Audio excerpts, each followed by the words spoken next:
Hi, Boom. there we go. Boom. Welcome to our market update. We do it every Monday and Friday from 4 o'clock, and only 10 minutes, short and quick, sweet. Anything you want to say, but thank you for joining us. You're here.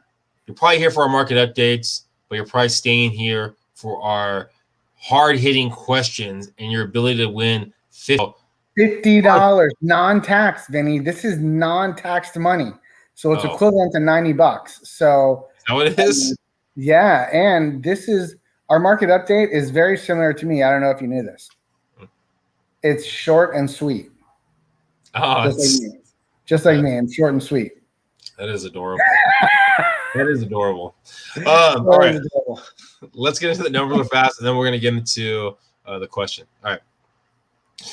So something nice, again, if you've been watching us, you know when the numbers hit. So we're talking about basically April 5th to April 11th. This number right here is going to jump up because agents backdate when a property hits the market. Same thing with the sold property. So these numbers are going to jump up. Last week, 97% in essence, right, of the properties that went on the market were sold.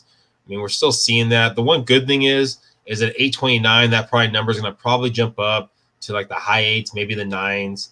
So, I mean, we're getting pretty consistent in the 800s, 900s properties in the market. We're not in that September timeframe. We're not in the 1,000 number, but at least getting a little better right there.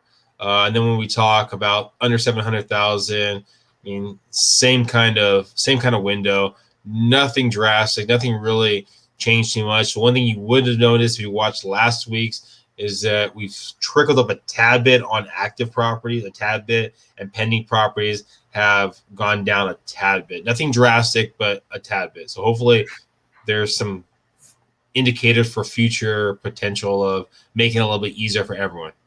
You know what, Vinny? What would you say, like with those properties that are 700K and below, are you seeing a smaller and smaller number like become less and less available as the market continually, seems to be on this race to heaven? Yeah, I mean, we're that area of under 700,000 is definitely shrinking. I mean, what we've seen is the detached market has been hot. The condo market is getting hotter. If you're looking at the condo market compared to the detached market, you might have a little more excitement because you might have another property that's not selling 20% or 10% above list price. But yeah, I mean, we haven't seen anything drastic change to the market.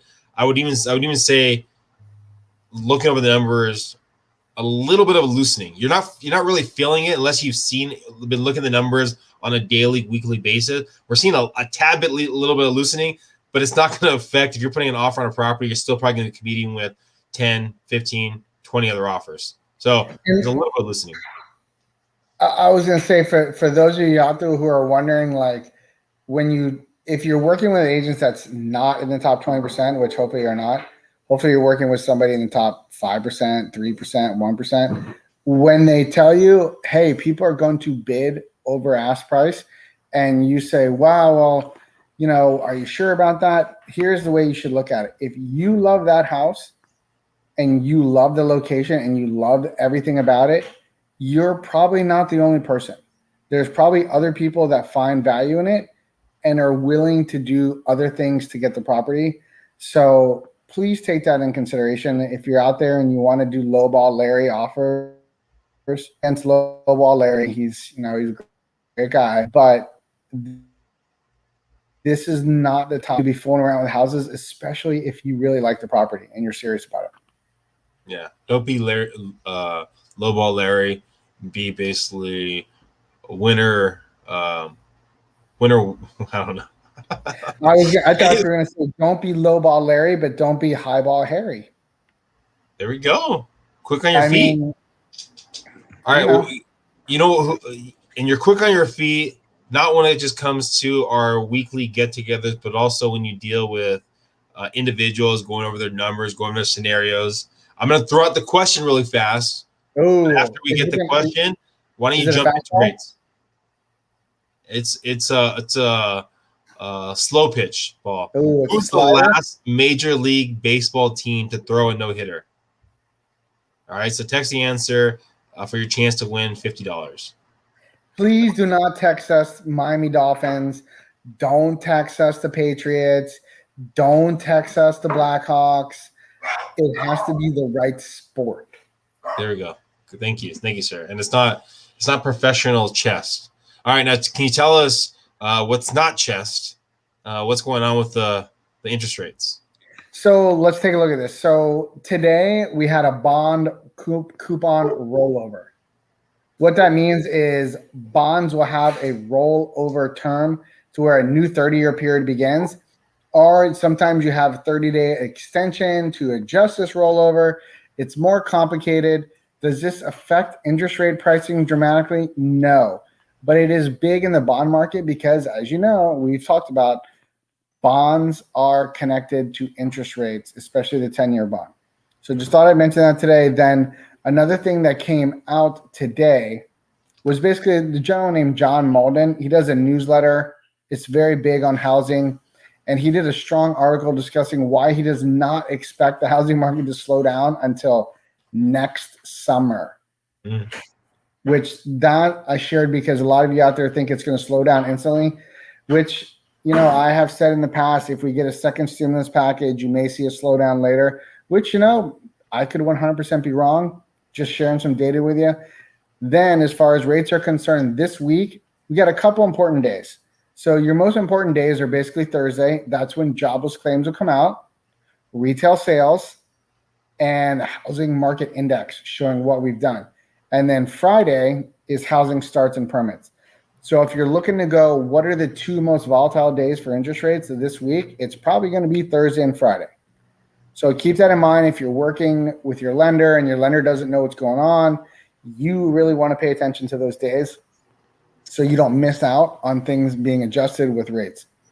Then as far as, I just want to mention a little bit, because I think, Vinnie, today we're going to go into an area that I'm very familiar with, La Jolla, and a lot of homes in there they're a little bit more expensive, which means they get jumbo financing. So where's your jumbos been average? I've been at 3.20. If you go look online, you will notice the average jumbo rate now is 3.3, which big picture is still historically amazing for anyone that's ever bought a jumbo loan. You're never really touching 3.30, but we've been at 3.20 for a while now. It's actually very stable.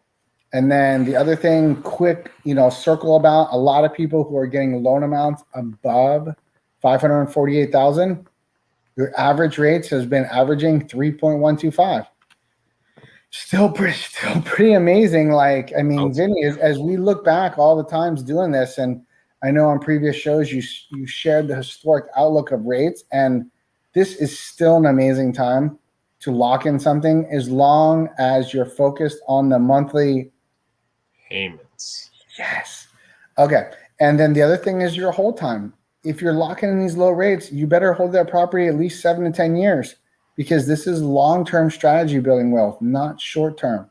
And the interest rates come into a larger play when you hold the property longer.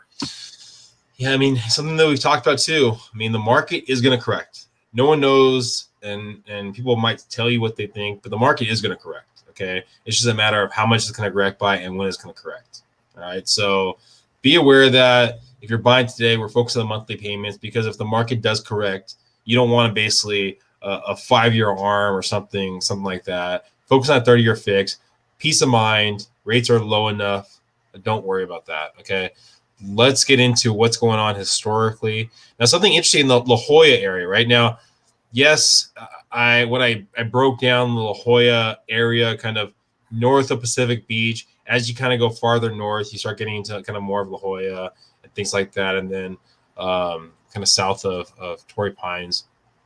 So it's kind of basic overview of the area. So current active properties, 127 current active properties, 81 pending right now.